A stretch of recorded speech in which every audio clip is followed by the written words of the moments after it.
Kalau kita lihat dari sudut harta sebagai contoh, ada sebahagian manusia yang dikurniakan harta yang banyak, harta yang melimpah, dan ada sebahagian manusia cuma dikurniakan oleh Allah qadar harta yang sederhana dan mencukupi bagi dirinya. Tak kurang yang dikurniakan harta yang kita keloi sebagai cukup-cukup makan. Begitu jugalah dengan perkara-perkara yang lain. Bila kita menyebut tentang soal harta dan keberadaan kita sebagai hamba Allah di atas muka bumi ini, di dalam agama kita bukanlah sesuatu yang diharamkan ataupun sesuatu yang dilarang untuk manusia mencari harta. Bahkan mencari harta ini adalah merupakan suatu tuntutan. Sebagai manusia kita nak meneruskan kehidupan, nak melangsungkan kehidupan memerlukan kepada harta. Tetapi harta ini sekadar untuk apa? Sekadar untuk memberi kekuatan, sekadar untuk memudahkan urusan ataupun kelangsungan hidup kita sebagai manusia. Dia bukan adalah tujuan ataupun benda yang paling penting dan utama di dalam hidup. Kerana di dalam agama kita yang diajarkan oleh Allah Subhanahu wa taala, yang diajarkan oleh Rasulullah, ialah untuk kita sebagai manusia, sebagai hamba mengejar sesuatu yang lebih baik, sesuatu yang lebih abadi, iaitu kehidupan di akhirat kelak. Manakala harta-harta yang kita rasa sesuatu yang menguntungkan, harta-harta kita rasa sesuatu yang memberikan kepuasan dalam hidup kita, akan kita tinggalkan sebaik saja kita meninggalkan dunia ini. Tak kira banyak mana harta yang kita ada, dia bukan nak dibawa sekali masuk dalam lubang kubur. Tak kira setinggi mana pangkat yang kita jawat, yang kita sandang, yang kita ada, dia bukan nak bawa sekali masuk dalam lubang kubur.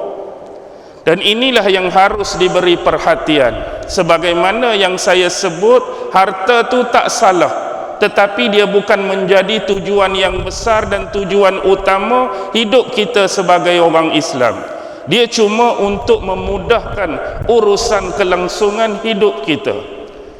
Dan apa yang lebih patut kita tahu ialah janganlah kurniaan-kurniaan dan anugerah Allah tadi kita jadikan suatu bentuk sebagai bermegah-megahan.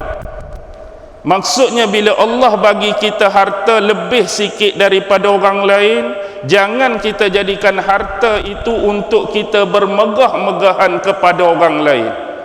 Lihat aku duit banyak, lihat aku harta bertimbung, lihat aku saham naik hari-hari, lihat aku rumah bertingkat-tingkat, lihat aku kereta 2-3 biji, lihat aku motor tak tahu nak naik hak mana.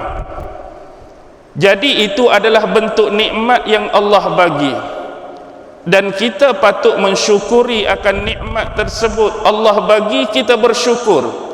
Tetapi sekiranya yang kita buat menjadikan alat-alat tersebut sebagai satu bahan, sebagai satu alat untuk kita bermegah kepada sesama saudara kita khususnya, atau kepada manusia lain, ini satu kesalahan.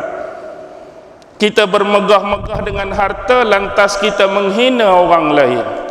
Kita bermegah-megah dengan harta lantas kita merendah-rendahkan kedudukan kehidupan orang lain. Ini satu kesalahan.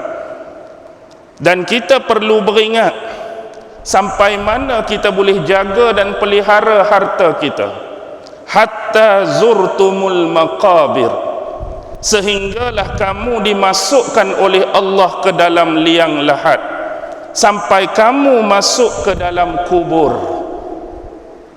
Ada satu riwayat yang datang daripada Imam Ibnu Abi Hatim, satu riwayat yang panjang, tetapi riwayat ini sampai kepada Ibnu Zaid bin Aslam an abihi qala Rasulullah sallallahu alaihi wasallam alhaakumut takatsur anit ta'ah hatta zurtumul maqabir hatta ya'tiyakumul maut.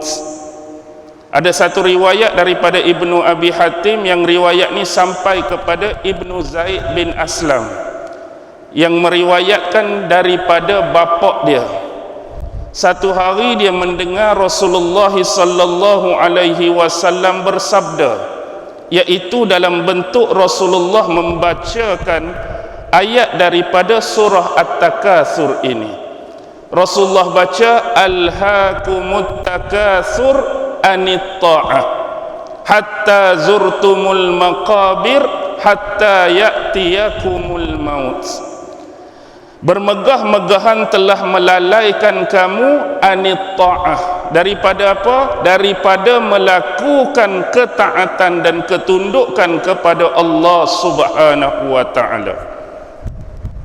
Bila seseorang terlampau bermegah-megah dengan harta, dengan anak-anak, dengan pangkat dan dengan sesuatu yang semisal dengannya, maka akan menyebabkan dia lari daripada tujuan sebenar ketaatan kepada Allah Subhanahu wa ta'ala.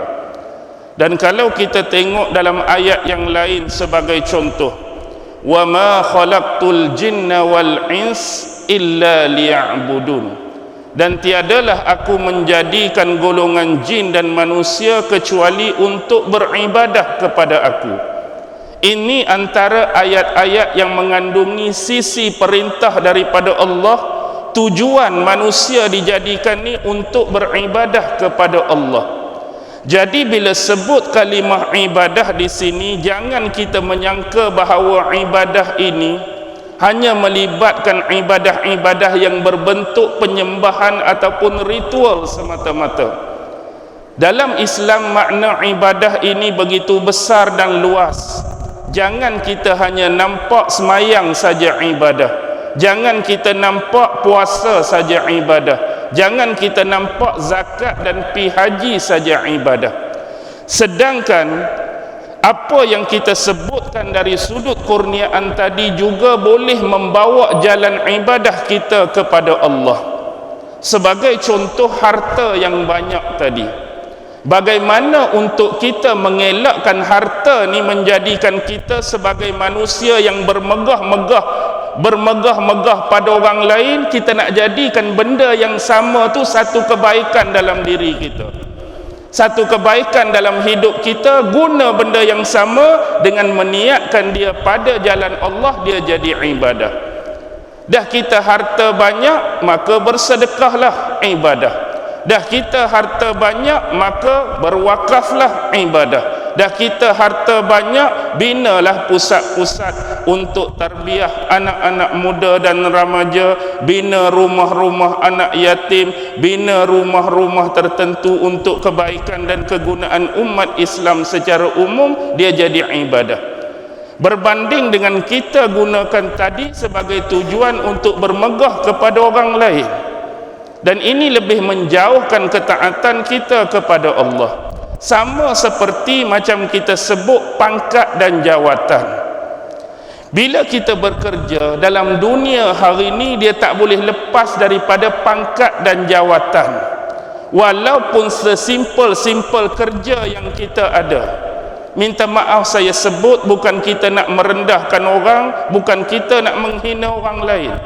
Hatta kita sebagai penyapu sampah di tepi-tepi jalan, itu adalah jawatan.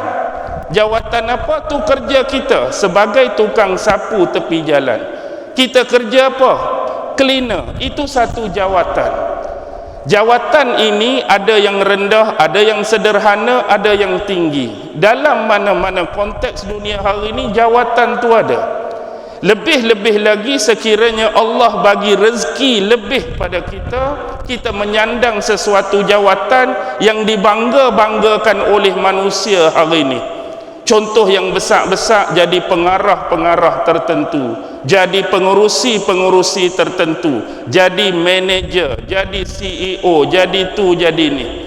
Itu adalah sesuatu yang dibanggakan. Dan kita berharap dengan diletakkan kita di tempat-tempat tersebut, biarlah sesuai dengan qadar kemampuan kita. Maksudnya bila kita bekerja di satu-satu tempat, orang letak kita dengan pangkat tertentu, jawatan tertentu, biarlah pangkat dan jawatan tersebut berbaloi dengan kemahiran yang kita ada, dan kita boleh buat kerja sungguh dengan kemahiran yang kita ada itu. Jadi ini tak jadi masalah. Kita duduk di satu tempat sesuai dengan kemahiran kita. Pasal apa dia letak jawatan tu? Memang kepakaran dia, memang kemahiran dia, memang kebolehan dia, itu diperakui.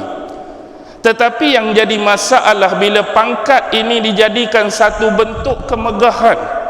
Bila mana kita duduk di tingkat pangkat yang teratas, jumpa orang bawah-bawah, kita hina mereka. Bila jumpa orang bawah-bawah, kita remehkan mereka. Bila jumpa orang bawah-bawah, orang bagi salam, salam pun tak mau jawab. Orang teguk kita, masam muka, paling muka kok lain. Ni yang jadi masalah.